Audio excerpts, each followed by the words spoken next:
What you see behind me is the world's strictest and largest prison. This mega prison has a capacity of 40,000. Prisoners here are the most unsafe people you can even imagine. How many people's lives have you ended? Is it 5 or 10? How many? More than 50. MS-13 and many other gangs. These are animals. These aren't people. They're psychopaths, sociopaths, the kind of people we have here. We are about to see the worst of the worst. Welcome to CICOT, the world's largest prison by capacity in El Salvador, which was constructed to imprison the highest profile criminals. Those who enter this prison are destined never to leave alive. There's no way out. How are you gonna come out of this? The reason why this small country of 6 million needs the largest prison is the gangs. Once dominating the country, these gangs faced a dramatic crackdown starting in March 2022. Under President Nayib Bukele's administration, over 70,000 individuals, about 2% of the country's adult population, were arrested within just 16 months. Buses transported thousands of chained gang members to CICOT in a tightly coordinated nighttime operation. Sitting one behind the other, heads lowered, they looked like a single mass. Surrounded by armed guards, none of them dared to resist commands. Their life has changed in a day. In this documentary, we will interview one of them, one of the most ruthless gang leaders, known by the nickname Psycho. 10 minutes. You only have 10 minutes. Built in 2022, this massive prison is made up of 8 separate modules spread over 410 acres of land. Each pair of modules is enclosed by 2 separate 3-meter-high walls with razor wire. The entire facility is surrounded by a towering 9-meter-high wall with a 3-meter-high electric fence carrying 15,000 volts. 19 watchtowers are ensuring nothing escapes notice. The entire design doesn't just prevent escape, it erases the very idea of it. Hello. Hello, we have permission from the presidency. The soldiers stopped us. We're hoping this will be the last checkpoint. The jammers blocked all signals within a 2-kilometer radius of CICOT, completely cutting off all communication. It's also important to note that a small number of innocent people were mistakenly imprisoned during the big crackdown. Because of the no-contact policy, their families have no idea where they are or if they are still alive. For some, this documentary could be their first chance to see a missing loved one. CICOT was built with its own infrastructure in an isolated area, including an electrical and sewage system to prevent external interference. In case of an electricity cut or water supply issue, the cisterns and power plants will maintain operations for up to a week. This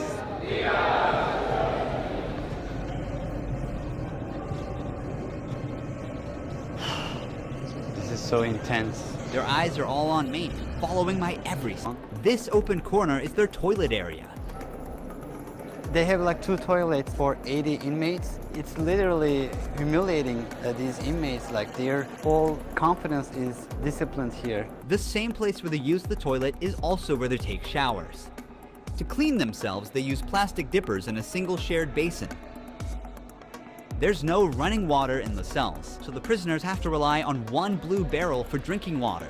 Where they sleep is these metal bunks. No pillow, no mattress. Each prisoner receives just the bare essentials: a white sheet, a uniform, socks, slippers, and a towel. That's it. The prisoners spend their entire days on their 4-level bunk beds. They have stacked tightly, like items stored in a warehouse. As part of hygiene and order, inmates are shaved every 2 weeks by personnel. Long hair or beards aren't just unhygienic, they can also hide sharp objects. These inmates were once part of the MS-13 and Barrio 18 gangs, which controlled the neighborhoods of El Salvador. These 2 rival gangs spent years extorting money from locals and causing great suffering to Salvadorans. There is Barrio 18, MS-13 gangs, all together in one cell. That's right, just like that. The entire module is the same. They all live like this. Outside, entering each other's neighborhood could mean being torn apart. Yet here, they are side by side until their last breath. How do they live without attacking one another? They have to learn how to live together. Here, they are in a prison. They are not on the street.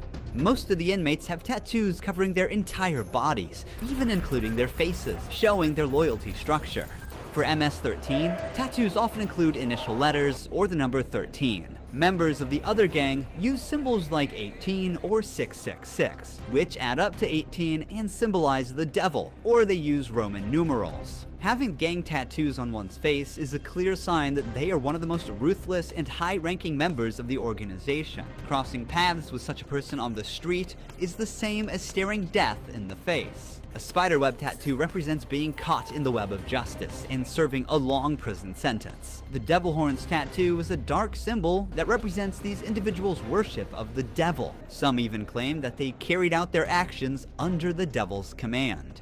A teardrop tattoo signifies that the person has ended someone's life. The number of teardrops indicates how many lives they've taken. If there are 3 teardrops, it suggests that the tattoo's owner has taken so many lives that they've lost count. With the phrase "laugh now, cry later," these masks or clown tattoos send a clear message. Stay strong in the face of hardship now and deal with the consequences later. Whenever we focus the camera on a cell, we often catch a prisoner silently mouthing words. Even behind bars, gang members attempt to send orders to the outside.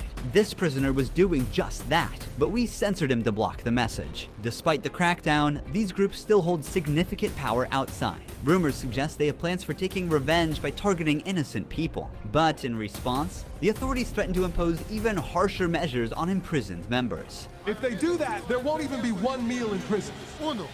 I swear to God they won't eat a grain of rice. Let's see how long their homeboys last inside. Here they get 3 meal times: breakfast, lunch, and dinner. Breakfast is usually beans and rice. For lunch, they get white rice and pasta. And dinner's pretty much the same. The only thing that changes is the drink. There's no nutritious food like chicken or meat. This is the lunch. It's rice, pasta, and 2 tortillas. Does the menu vary from day to day? No, Is it the same every day? it's always the same. It's for freshmen. Okay. Before starting our interview with an inmate, I want to show you one more place that is even more extreme than what you've seen so far.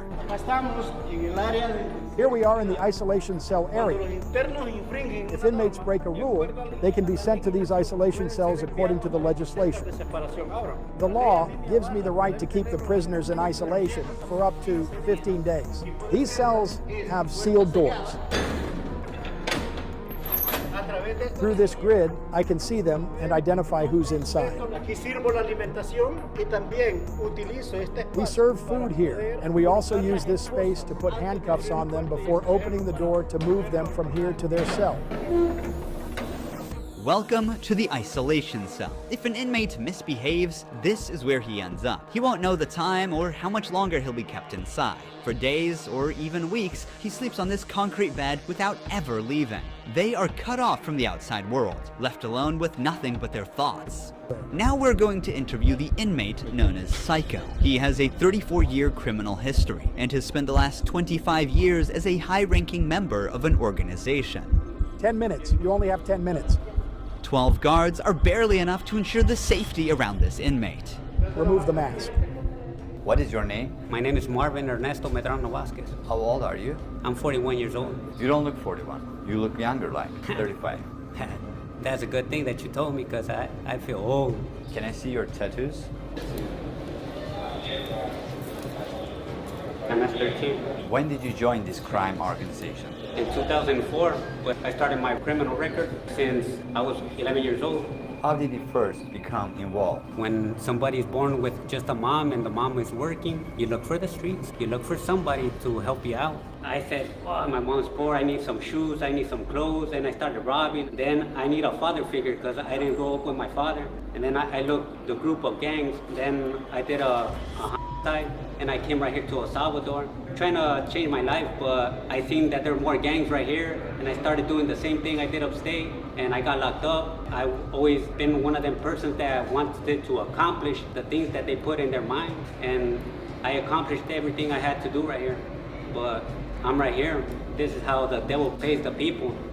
Is it true that to join this crime organization, you need to end someone's life? Yeah. But the first one must be one of your relatives, right? Yeah, because you got to gain territory for your gang. I lost my mom, my dad, my son, everything right here because of the gangs.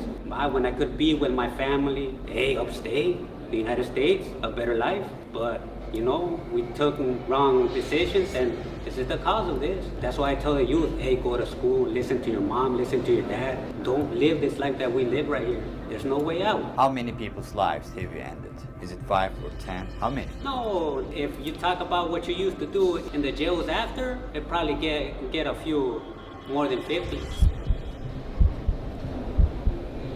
You gotta do it sometimes. How did you become cold-blooded and merciless in time? I can't really respond you with that question. How do you feel about not seeing your family forever since you're in Sakat?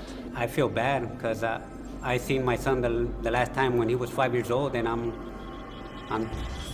he's 21 years old right now. I want to see him. I want to tell him, hey, don't do the same things that your dad did. Look for a good life. People who have fallen victim because of you will never see their loved ones again. You will also never see your family. How do you cope with emotions like missing someone? I feel bad. Sometimes, like I tell you, I lay down on my bed and I think a lot of things, and sometimes I cry. What is your motivation to stay alive here? To one day change my life and look for God in my life, and I tell God, hey, forgive me because I did some things. Okay. Finally, we see the sunlight. Honestly, Sakat is a place you would never wish to end up in, even as a visitor. But for the people who victimized Salvadorans, it is now their forever home. These criminals took the innocent people's right to live, and now they're paying for it.